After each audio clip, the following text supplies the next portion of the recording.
Hello everyone, welcome to the new class of biology. The previous class we discussed uh, the various types of organisms or the category of organisms that come under kingdom Protista, and one or two categories were left behind. We discussed in the previous class about euglenoids, dinoflagellates, and also chrysophytes. So in today's class, we will discuss about slime molds and protozoans, which are the remaining category of the kingdom Protista. So what are actually slime molds? Slime molds, majorly we know that kingdom Protista organisms are, many of them are either photosynthetic or heterotrophic. But the slime molds are actually saprophytic organisms, means those organisms that mainly depend upon the decaying matter or the food. Means whatever the dead matter is present anywhere, the dependency of the slime molds are basically on such type of food matter. So if they get a suitable food condition or a suitable condition, what they do, they just get combined together or just get aggregated together and they form plasmodium. So these plasmodiums, during an unfavorable condition, they just get differentiated or break down and form some spores.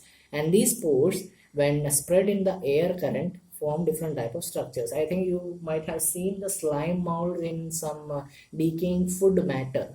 Like if you are putting some bread over a moist place or in an open area for a few days, you can see some greenish like structure at the starting day and then later black color part over the bread surface. That's actually formed by these slime molds. Okay, so this is actually the slime molds. Next we will study about the protozoans. So next type of category is actually of protozoans. Protozoans are nothing but organisms which are majorly heterotrophs. Heterotrophs means those organisms that live on other organisms, and mainly they are either predators or they are either parasites. Predators means which hunt other organisms. Parasites means which live over the other body of the organisms. Okay. Majorly, the protozoan category is actually divided into four different types. So which are those four different types of protozoans? First, we will study about amoeboid protozoa. Amoeboid protozoa is something that has very much similar or resemblance with amoeba. We know that amoeba has a structure which is known as pseudopodia. So definitely they will also have amoeboid protozoans also have pseudopodia that the false weight. Actually the amoeba even is actually included in this protozoan category, and amoeba is very much a parasite. They live in fresh water or in a marine environment, means the sea or ocean environment they mainly live. Amoeba, entamoeba, these both are the different examples of amoeboid protozoans. The main what can we say? Yes, the main explanation about the such type of protozoans are that they have pseudopodia which helps them for the movement. Actually all these protozoans whichever we study, they are either majorly they are parasites, but they are either classified on the basis of how they depend on other organisms for food or how they move. Based on these two categories, we have classified the protozoans under four categories. Among that, the first one is the amoeboid protozoan. Okay. So we had studied the first type of category of amoeboid protozoan, that is the examples which come under are amoeba and entamoeba. The second one is the flagellated protozoan.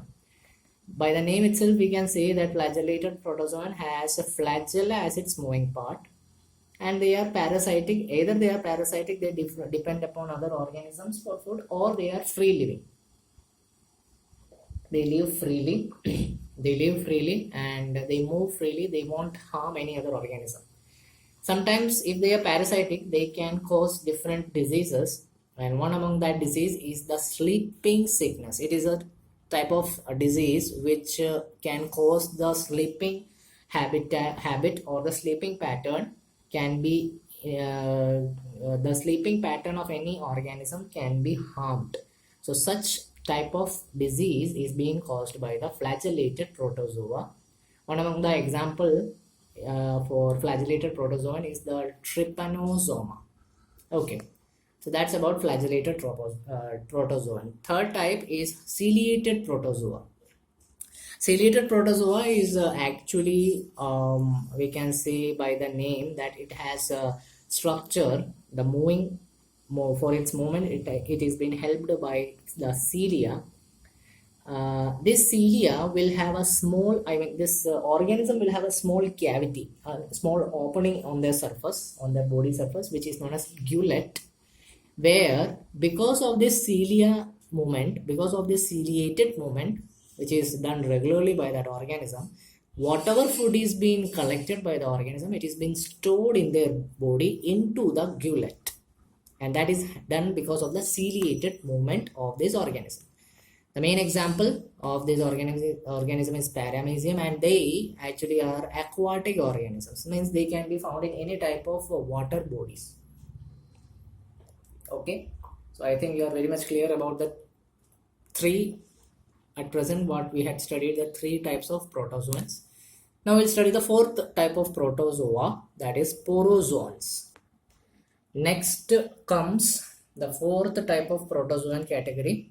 First one we had discussed about amoeboid, second one is the flagellated, third is the ciliated protozoan. Fourth and the very last type of category which come under protozoans are the sporozoans. They get this name because they have some spore-like structure which are present over their body, and they are very much infectious. Infectious in the sense they can cause different type of diseases. Okay, one of the famous sporozoan is the Plasmodium, which we had discussed a few minutes earlier, which comes under the slime molds. Okay, this Plasmodium actually is a parasite, which is a most common type of disease causing microorganism, which actually cause the disease malaria. We are very well aware that malaria is caused by mosquito, but actually mosquito is a vector. Mosquito just carries the disease causing microorganism. The disease is actually caused by the microorganisms Plasmodium, which completely comes under the sporozoan category, because they have a spore-like structure during their life cycle. They have a spore-like structure which is actually very much infectious for their living body. Okay, so that's about sporozoans. Okay, so we had discussed the different types, mainly the four types of the category of what can we say? Yeah, kingdom Protista. Before that, we had completed kingdom Monera, and we had said that we had discussed that in this chapter we will study kingdom Protista, Monera, and kingdom Fungi. Okay, so we will study some basic aspects related to fungi today, and in the next classes onwards we will study the different type of kingdom fungi classifications.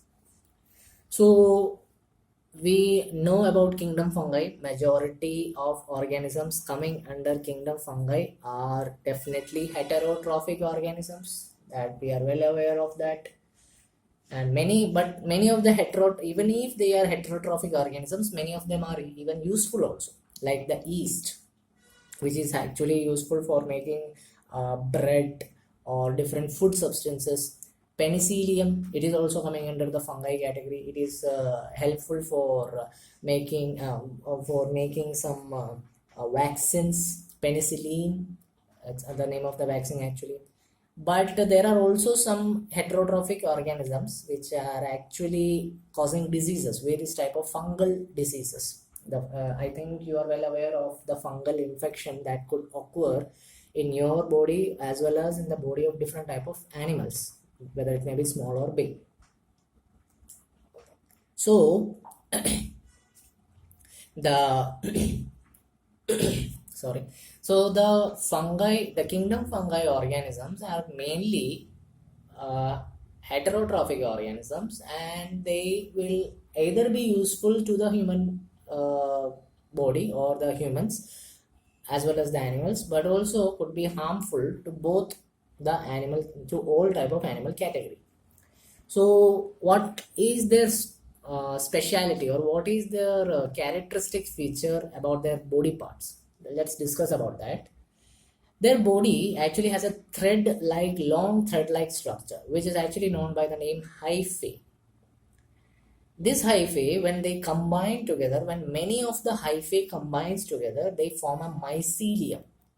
And this mycelium, this hyphae, when it has a nucleus, actually we have a rough idea about some organisms, that the cell of these organisms might have a more than one nucleus.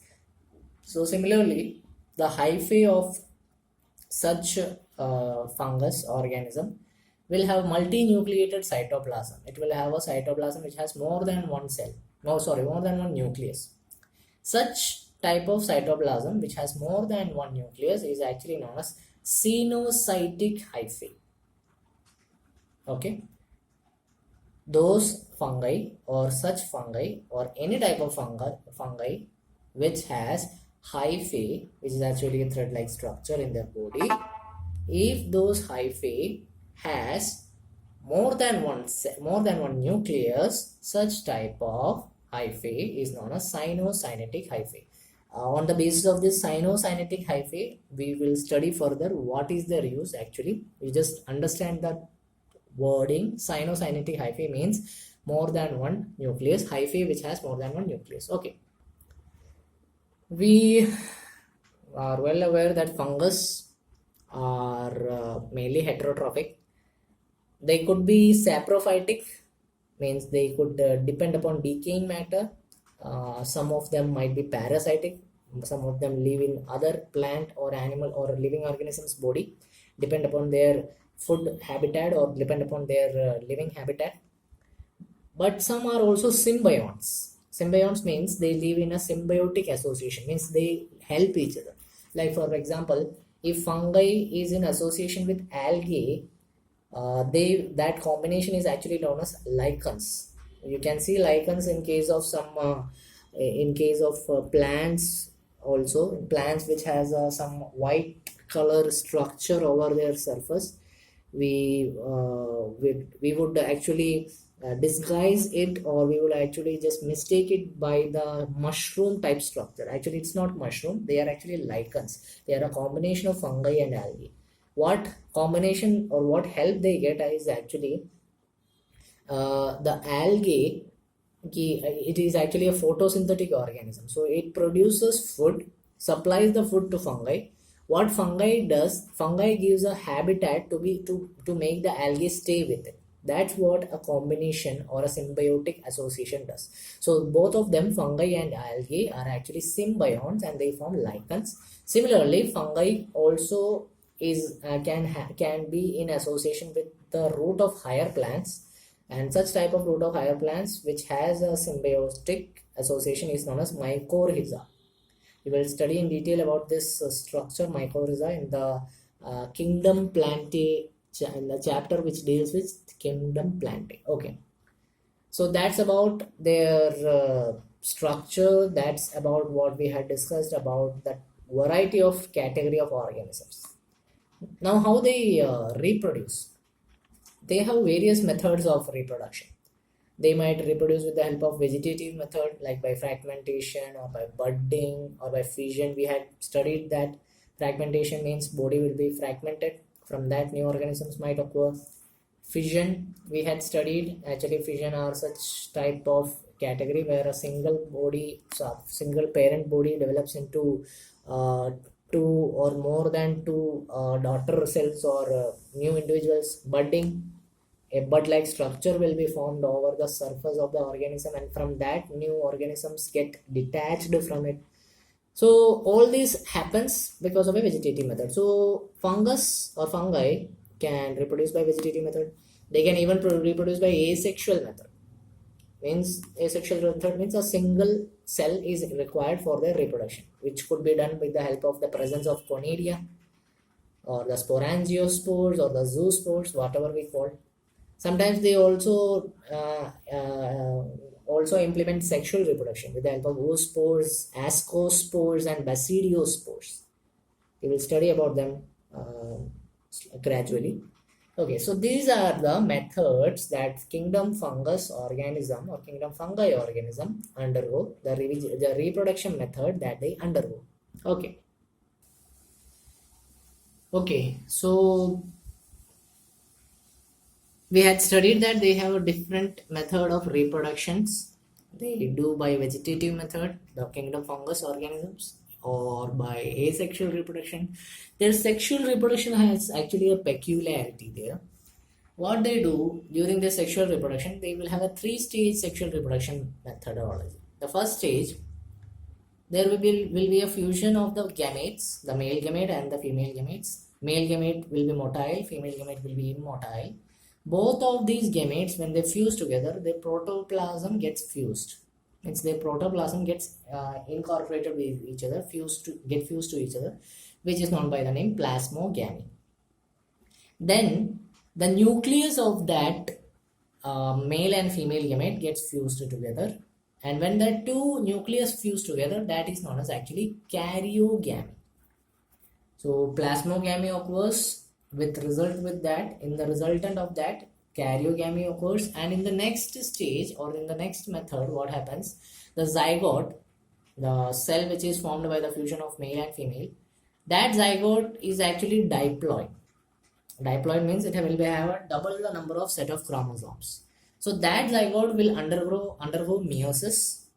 Meiosis is a reduction division. In the lower class you had studied. Meiosis divide a daughter cell or a parent cell into 4 different daughter cells or 4 different cells. So zygote divides by meiosis and form a haploid spore-like structure. Okay.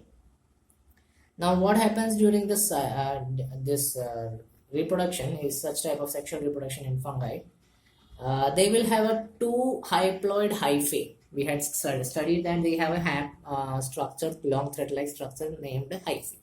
These hyphae fuse together and they form in 2 different ways. One, either these 2 haploid hyphae fuse together form a diploid cell, and that's over. It will do meiosis, zygote will be formed. That through meiosis this zygote will divide into haploid spore. That process is over there. Otherwise, what they will do, these 2 haploid hyphae combine together, they will go into a middle stage, intervening stage. In a middle stage they will go, where the cell will have 2 nucleus. Have you studied about a cell which will have a 2 nucleus?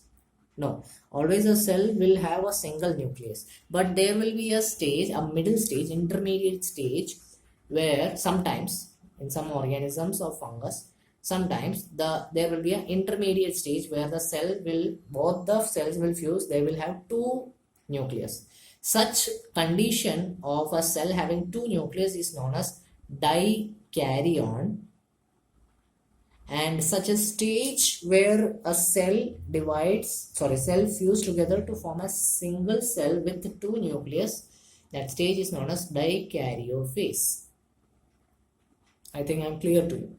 Now, when they fuse together, there will be a parental nuclei. Both of them will be the parental nuclei actually. They will fuse together, they will form a diploid cell, which we had studied now. Then this diploid cell will undergo meiosis, then will result into haploid spore. Sometimes in some cases, some kingdom fungi organisms undergo such type of condition. If they undergo such type of condition, they could be very harmful also, because fungus, we know they are saprophytic as well as parasitic. Some of them might cause diseases. Some disease causing organisms sometimes undergo such long process so that they can multiply in higher number in different type of organisms. Okay, so that's all about the class. I hope you had understood the concepts that had been taught. Thank you. Have a nice day.